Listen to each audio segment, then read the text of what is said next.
Next up, we're going to talk about, we have a presentation on CoRE Stack, a digital public infrastructure by and for rural communities for climate change adaptation. Okay. Yeah, so hi everyone, I'm Aman Verma, software engineer at Common Stack Foundation. So I'll be talking about this project we have been working for the past couple of years. And as you can see, it is a large network of people. So basically what we do, so a lot of this work is about how we use computer science to make real impact on the ground, right? So first step is how to, understand the problems we are trying to solve. The problem discovery really happens from the community itself, right? So we spent a lot of time in the field doing forest talks, like visiting farms, talking to tribal communities, and similar activities. And this is where we start discovering the kind of problems that communities are facing when they try to do environmental planning and natural resource management planning. For example, this is an unlined farm. So whatever rain pours into it, it percolates into the groundwater. On the other hand, this is a lined farm pond, right? So which has very different purpose. So here water is pumped from the ground and stored. So first one is very good for rain-fed agriculture, but the second one, results to groundwater depletion. So the question becomes, how many of such structures a landscape can support, right? So likewise, landscape where there are forests in the uphill and farms in the lower areas. So here, when rain falls, the nutrient-rich runoff, comes into the farms, and soil, organic carbon, and other nutrients come along with that runoff.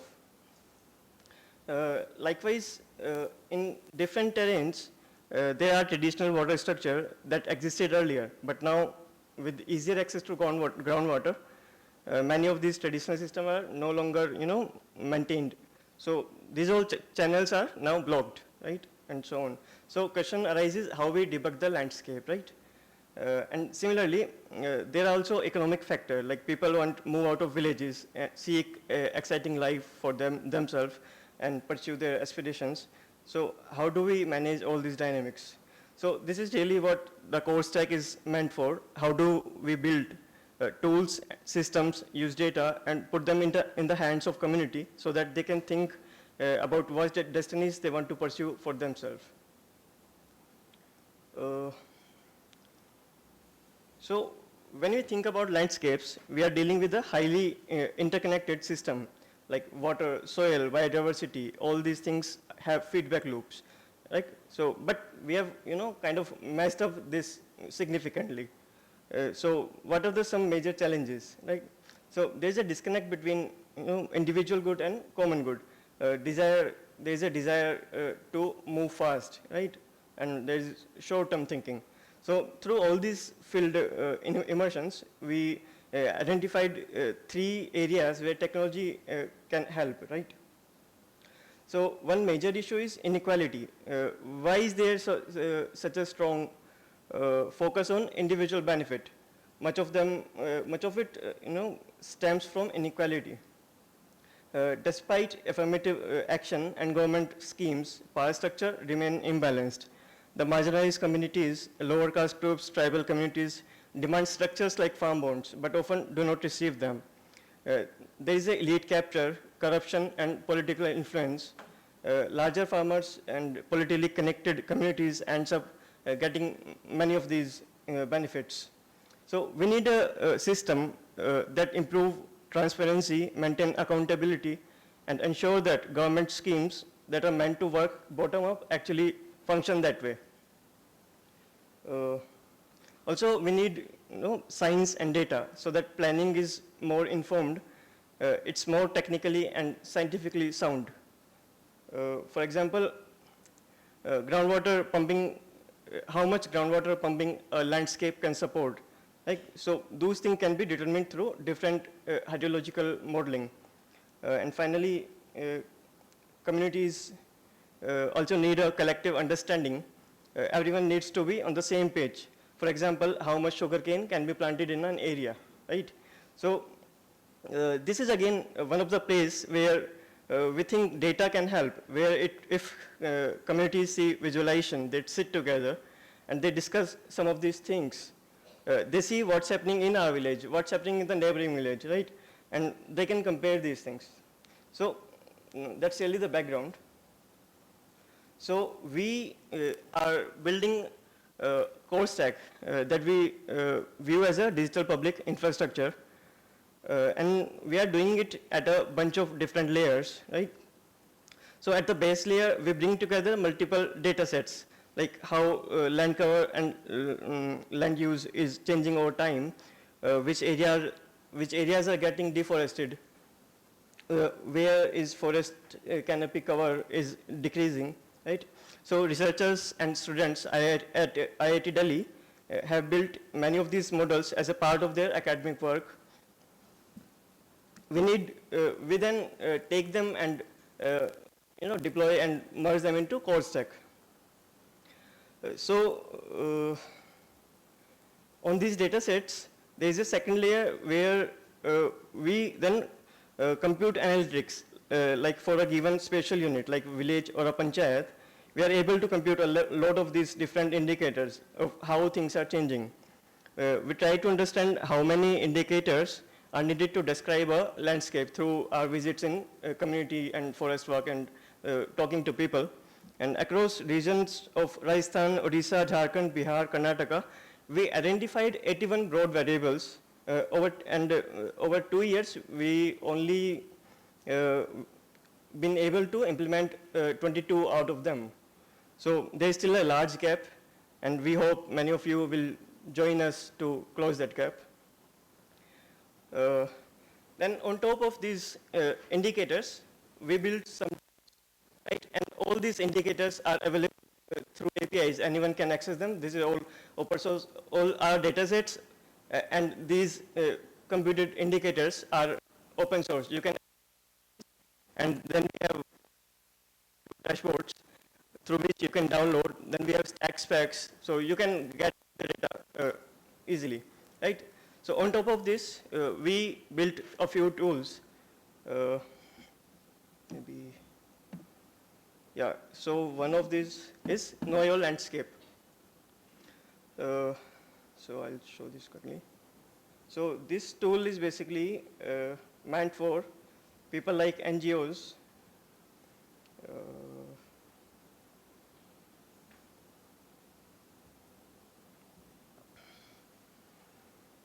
So it's like, let's say an NGO, there's an NGO that want to do some planning. Like, so you select a state, district, and tehsil. And for this area, we have built automated pipelines that pre-compute all these data sets, and it takes us about a day to compute a whole range of data sets for a tehsil. So these blue boundaries you see here are micro watershed boundaries. So all of you must know about basin, sub-basin, or watershed. So what we have built is a micro watershed. So these are areas of about 1,000 hectares. So a micro watershed is like a saucer that got one beak. Like, so whatever rain falls or runoff comes into it, it gets out only through a single point, right? So so then what we done is that for this micro watershed, if you want to say, show me a micro watershed that mostly falls into plain areas. So it highlights all those micro watershed, or you could say, I want to see that falls in broad slope or plains area. So you can get those details from here. And basically this is terrain layer. So if you can visualize it. So what's happening here is, so what's happening here is a pipeline ran a terrain computation algorithm, which is using digital elevation model. So that tells us height of a pixel from the sea level. So on that we ran some algorithm and to say which pixel are at the bottom of a V-shaped valley, or which are at the top of a mountain, or which are in a U-shaped valley. So, and we then vectorized it and clustered and come up with these 4 broad categories, right? So this is just a simplification of those 11 terrain classes, right? On top of that, we also have other data like rainfall, runoff, and drought. So let's say we select,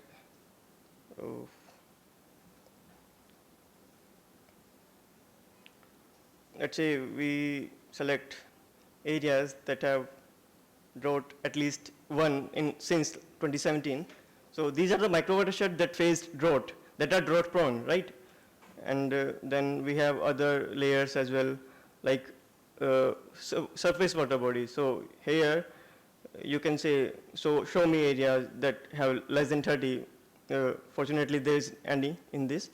And then you can visualize water bodies as well here, right? So you can see this is a dam in Masalia, and here you can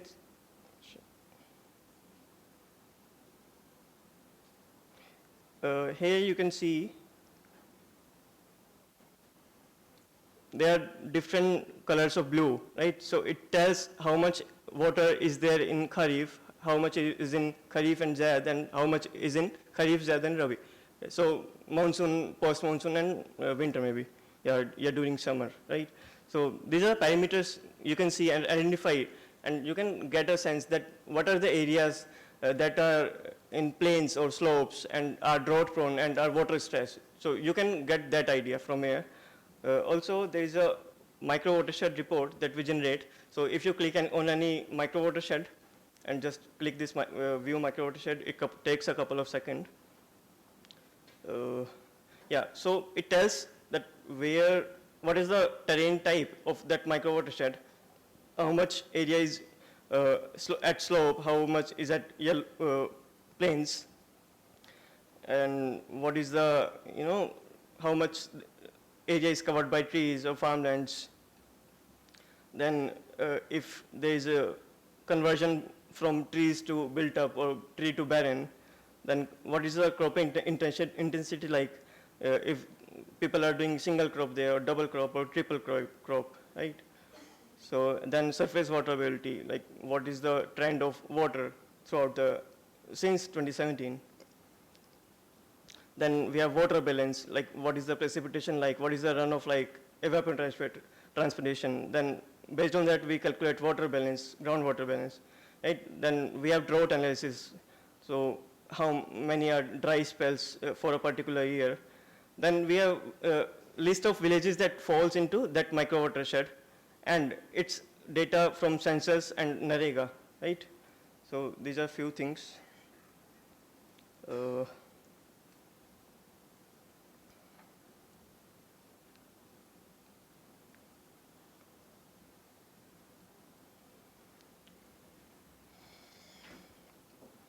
So purpose of this dashboard is now you can identify like what are the areas where, like for example, aquifer type is hard rock, terrain is a mix of slopes and plain, and groundwater trend is steady, and double cropping or cropping is in some range. So you can now decide what kind of intervention you want to do in that area, right? Then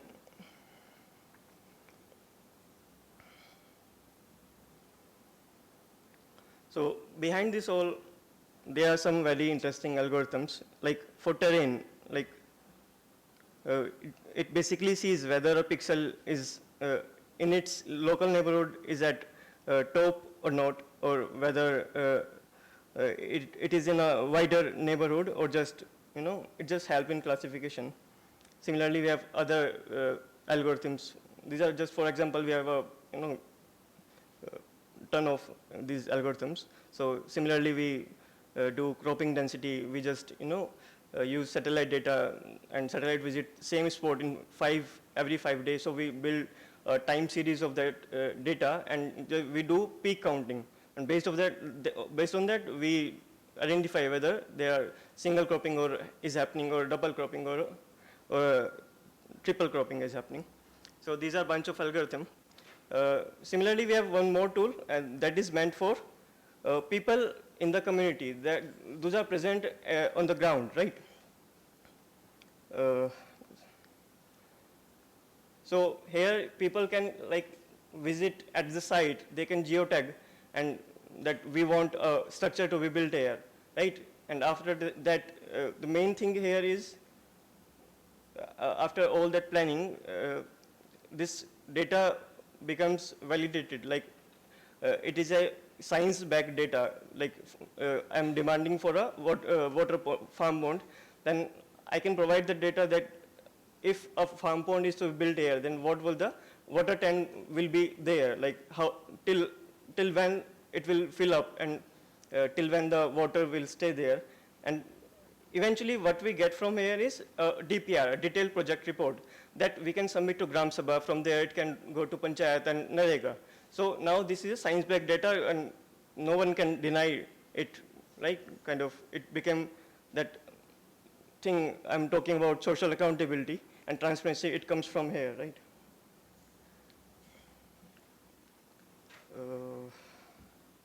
Similarly, we do impact assessment. So like for a water body, we calculate a zone of influence and we see what the greenness, how the greenness is changing around that water body, right? And we compare it before some intervention, after some intervention. Like these are some things we are doing, right?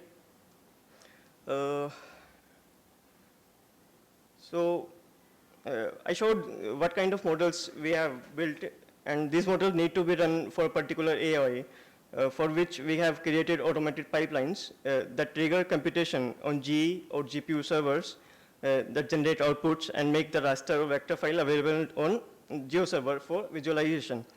And then we have some APIs for that.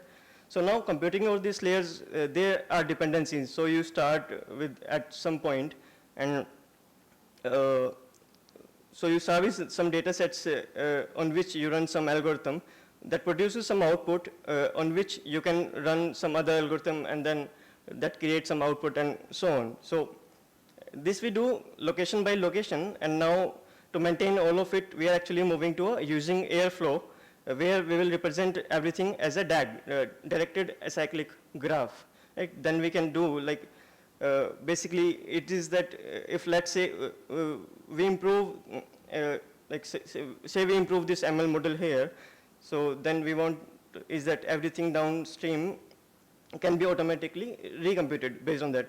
So, but it shouldn't touch the other things like resolve, right? So we are building this primitive that if you update an algorithm or you update a data set or you augment the DAG, like you add more stuff to it, and then these, then for any data set you can get the lineage that where that algorithm came from, right? Likewise, we are doing many efficiency improvements, so we are moving some algorithms to GPU servers. Then maybe I can skip everything else and move to this one. This is the most important. So by now you must be getting a sense of basically the unique approach we have taken, which is to pre-compute data from a wide range of indicators. Now just like MWCs, there are other landscape units like villages, tehsil, and there are water bodies, right? And other NRM assets like farm pond or individual farm, etc. This indeed forms the core of core stack, which is that we are representing landscape in terms of discrete spatial units like water bodies, farms, micro watershed, etc., which are nested and connected with each other. Like we can use this ER diagram to show this representation. This becomes very powerful because we can then use regular data structure like graph, trees, lists, data frames, time series, etc. to organize the data, use it for analysis and visualization, especially for researchers doing ecology, water security, agriculture. This means that they don't need to spend time learning and writing code to compute the data. They can just pick up relevant pre-computed data and do all sort of research and hypothesis testing using that data, right? Then in the end, I'll tell about this. So we at IIT Delhi and CoreStack, we are doing a challenge. So where students and other researchers are contributing with us. So here you can scan this link. You'll get to that page. It contains all the information about contribution. Maybe I can show a bit. So here we have our GitHub repo, a deep wiki documentation of our repo. Like this is the same structure, architecture that I showed. Then it has a technical manual. It contains all the algorithm and their details of all the data sets we have till now. It is published by and authored, co-authored by many researchers, professors, and software engineers. Like then there is a detailed guide of how you can contribute to our code base, our GitHub repo in the same fashion as we are doing. You can build pipelines in the same fashion as we are doing. Then here is the most important thing that I was talking about. We have identified 81 indicators, and out of which we have covered only 22. So this is that list. So you can go through it, identify what you want to work on, and you can just email us, or you can just start working on. Right? Then here is the documentation how you can invoke our APIs. Here you can get a video and stepwise process. Everything is there. Then this is the link to call recordings. We are holding a weekly dev call on Friday 3 p.m. and we invite various specialized people to talk there, and students discuss their doubts and demo their work here. Right? And you can join us on Google Group and Discord channel. And this is all supported by FOSS United. So people who are contributing will get a prize money of 10,000 who wins this challenge, and all of the contributor will get merchandises from FOSS United. So yeah, this is much of it. It's how much I could cover. Thanks. Any questions? Any questions, anyone?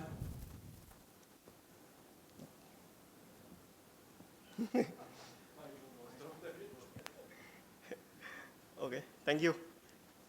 Thank you. Round of